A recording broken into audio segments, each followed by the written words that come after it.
liberal Democratic politicians who have been hammering this state. You know, I've been campaigning across New York, and people are stopping me literally every day and say, I know exactly what you meant, and I'm fed up with what these liberal Democrats are doing to us, the people of New York. They're the ones suffering for it, and as you noted, Donald Trump has been funding it year after year after year.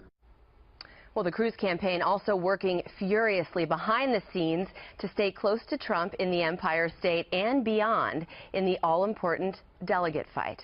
All right, so let's shift to the Empire State, Antonio. Yes, Cruz's goal is to keep Donald Trump below 50%. Right now he's polling very well, but this is a natural fit for him. This is his home state, and Ted Cruz is struggling. You saw him get booed out of the Bronx. They don't really seem to like him here, but his New York values comment didn't exactly help with that warm welcome. Yeah, absolutely. I think that Cruz wouldn't be into the fight if it wasn't for Trump at this point. I think if Trump wasn't in the race at all, I think you wouldn't see Cruz. I think it'd be maybe a Rubio at this point.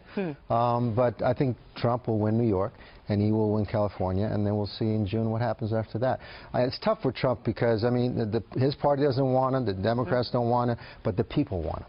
So at the end of the day, the people will vote, and I will vote for Trump, and I'm behind him 100%, and I hope that we'll see him in the fall. You mentioned yesterday, Antonio, that you do believe that he will win California. Yes. You just said it now. Why do you think he's doing so well in a state like California? And do you think that it matters that he foregoed going out to the Sunshine, or that's Florida actually, going out to California, instead opting to stay in New York?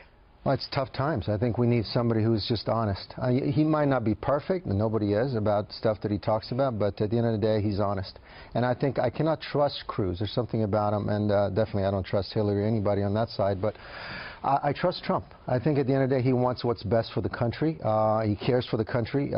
He's a true patriot, and I believe everything he says. You know, Harris, it's hard to reconcile because you get these polls and you read these polls and they say, oh, he's so unpopular. 7 out of 10 people don't like him. And I think you look around and you go, well, then who's voting for him? How is he the front runner? How is he doing so well in blue states? I can tell you this one thing about polls from what Donald Trump has said. He only looks at the ones that he likes, where he's doing well. So, I mean, that might be something that people want to do, too. I mean, what is his perspective on this? Because that's really what informs what he's going to do next. I don't know that the bad polling or the polls that aren't in his favor necessarily motivate him as much as the ones that say, yeah, you're doing the right thing. I want to talk to you a little bit, though, about the mood in Hollywood.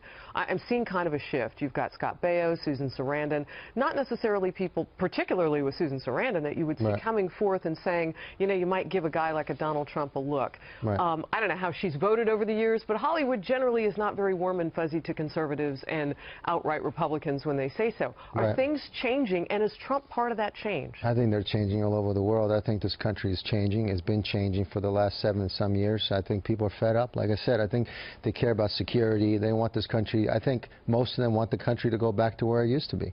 A true American, you know, it's a unique place, United States. And I think it needs to go back to that, and I think they want it back. And I think they can only get that back if Trump is elected. But I think that you're touching on something that Trump supporters need to focus on, and that is winning over conservatives who are not on board with his campaign. Because with some of these supporters, anything short of like pure exultation and adulation, and you're greeted with fury and insults from these supporters, because if you don't get it, I'm not going to explain it to you. And there's a blindness among some of his most loyal supporters that feels like Hillary Clinton's supporters, where they don't acknowledge his shortcomings.